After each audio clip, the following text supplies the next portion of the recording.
सच्चाई की जीत।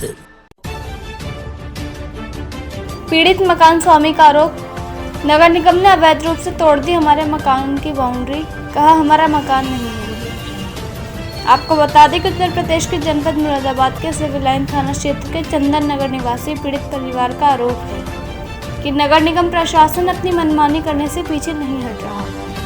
मकान स्वामी राकेश आहूजा ने बताया कि चंदन नगर में हमारा मकान है और हमारा मकान नगर निगम के किसी नाले या नाली पर बना हुआ नहीं है, लेकिन नगर निगम प्रशासन किसी के बहकावे में आकर हमको धमकाते हुए हमारे मकान को जबरदस्ती नाली या नाले पर दर्शाने का काम कर रहा है। वहीं मकान स्वामी का कहना है कि नगर निगम प्रशासन आज दिन मंगलवार को इस इलाके में नाप नपाई करने के लिए आई है, लेकिन हमारा मकान कोई नाले या नाली की जगह पर बना हुआ नहीं है। हाँ, हमारे मकान के सामने कुछ मकान नगर निगम की जगह यानी नाले पर बने हुए हैं, जिसमें एक मकान भाजपा पार्षद कमला वर्मा का भी बना हुआ है, लेकिन नगर निगम प्रशासन इस ओर ध्यान नहीं दे रहा। या यूं कहें कि मौजूदा सरकार होने के डर से नगर निगम प्रशासन मूक दर्शक बना हुआ है।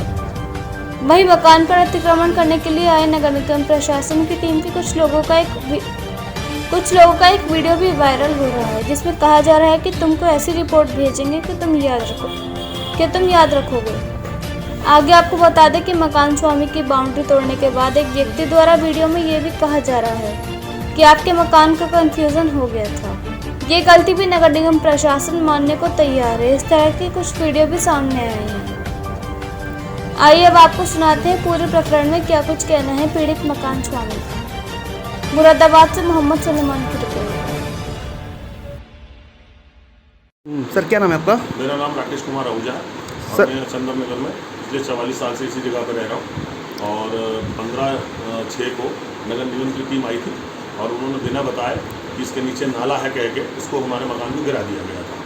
बाद में जब हमने उनके साथ कंप्लेंट करी, हमने बहुत उस टाइम भी समझाया कि अगर आपने तोड़ना था कोई नोटिस देते हमें बताते तो हम उस पर देखते कि नाप तो सही है नहीं है, लेकिन उन्होंने कुछ भी हमें नोटिस नहीं दिया और तोड़ के चले गए। और हमने जब बाद में कंप्लेंट करी तो ये बता दिया गया कि नाला तोड़ा गया है। एक वीडियो भी है, बोल रहे मिस्टेक हो गई, क्या था? हाँ, उन्होंने जब कल नापने के लिए आए तो हमने उनसे पूछा कि जब आपने उस दिन तोड़ा और ये अखबार में दिया कि हमने नाले का अतिक्रमण हटाया है, तो उन्होंने कहा कि ये हो सकता है ये मिस्टेक गलती से ही टूट गया हो हमसे, तो कन्फ्यूज़न हो गया होगा हमें, तो उसको भी कन्फ्यूज़न में तोड़ के चले गए, इतना बड़ा नुकसान करके चले गए हमारा। हम क्या करें, कहाँ जाएँ? फिर हम सर के पास, डीएम सर के पास गए, उन्होंने आयुक्त सर को लिखा। आयुक्त सर ने फिर कल हमें मामला संज्ञान में आया तो उन्होंने नाप तोल के लिए भेजा, लेकिन वही टीम भेजी जो उस दिन तोड़ने आई थी और उन्होंने कल बहुत बदतमीजी करी हमारे साथ, तो हमने उनको नापने तोड़ने से मना कर दिया।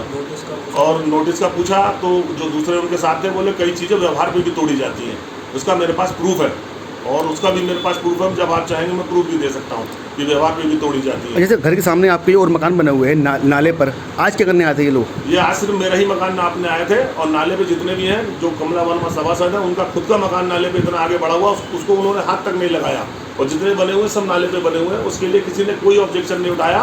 पूरे मोहल्ले में सिर्फ मेरा ही मकान इनको मिला था इस चीज़ के लिए कि मेरा ही मकान आगे बढ़ा हुआ था और किसी के मकान में कोई कमी नहीं थी। और आज नाप तोल करिए तो मेरा मकान लगभग पूरा ही आया है, कोई इसमें कमी नहीं आई है। अब वो क्या रिपोर्ट देते हैं तो वही लोग बता पाएंगे, मुझे नहीं पता इस बारे में ज़्यादा। क्या लगता है सत्ता है बीजेपी का, तो इसलिए मकान नहीं तोड़ा जाता? ये बीजेपी के बीजेपी तो अब ये बीजेपी के लोग ही लोगों का शोषण कर रहे हैं यहाँ पे, और अब मोहल्ले में आप देख लीजिए सब लोग साथ हैं, और अगली बार तो अगर यही हाल रहा तो बीजेपी को कोई वोट नहीं देगा, कोई भी आप उनको घुसने भी नहीं देगा मोहल्ले में। आप जिस तरह से ये लोग काम कर रहे हैं, लोगों का शोषण कर रहे हैं ज़बरदस्ती। कितना नुकसान होगा आपका ये तोड़ा? यार सर मैंने तो अभी पूरी टाइल और सब कुछ लगाया था इसके अंदर, वो टॉयलेट टूटी पड़ी है, सब लाख हो गया, लाख 1.5 लाख का नुकसान हो गया सर ये ज़बरदस्ती का। अब इसे मुझे कौन देगा? अगर मेरा पूरा भी होता है तो नगर निगम देगा, इसे कौन देगा ये तो यही लोग बताएंगे। इस संबंध में महापौर से मिले तो क्या कहना था उनका? महापौर जी ने तो कहा था पहले कि और मैं आपको बनवा देता हूँ ये है, और मैं आपको आप थोड़ा सा पीछे कर लो बस। इनकी कमला वर्ग में जो सभासद हैं इनके लड़के की कहने की जिद पे बार बार कहा जा रहा है कि आप थोड़ा सा पीछे कर लो बस, क्योंकि उनकी नाक का सवाल है इसलिए। नाले पे आपका नहीं है मकान? मेरा तो सर नाली भी नहीं है 44 साल से यहाँ पे। हमारे ये 10-12 घर हैं जिनके आगे कभी ज़िंदगी में नाली नहीं थी। सन 80 से मैं यहाँ रह रहा हूँ। मेरे फादर ने ये मकान लिया था, हमने थोड़े दिनों बाद इसको रेनोवेट कराया, तब से भी नाली कुछ थी नहीं, और मैंने उसी नींव पे मकान बना एडजस्ट किया था जो मेरे पुरानी थी। अब क्या आगे करेंगे आप? अब मैं कल नगर आयुक्त से मिलेंगे और उनसे पता करेंगे क्या इसका नतीजा निकलेगा, सब कल पता चल पाएगा। अब चले गए लोग? हाँ अभी लोग चले गए सर। कौन कौन आया था? कोई इंजीनियर साहब आए थे, नाम तो मुझे रईस अहमद जी आए थे, और उनके साथ इंजीनियर साहब भी एक आए थे, और उनके नाप तोल वाले जो आते हैं, जो क्या बोलते हैं उन्हें, एक मैडम थी, हाँ वो मैडम थी। आज उन्होंने अच्छे से बातचीत करके हमें समझा के जैसा हम चाहते थे वैसे ही नापा उन्होंने, और वो जितना हमारा मेजरमेंट उस दिन आ रहा था उतना ही आया है लगभग, कोई ज़्यादा नहीं है। आपके साथ नहीं आया होगा।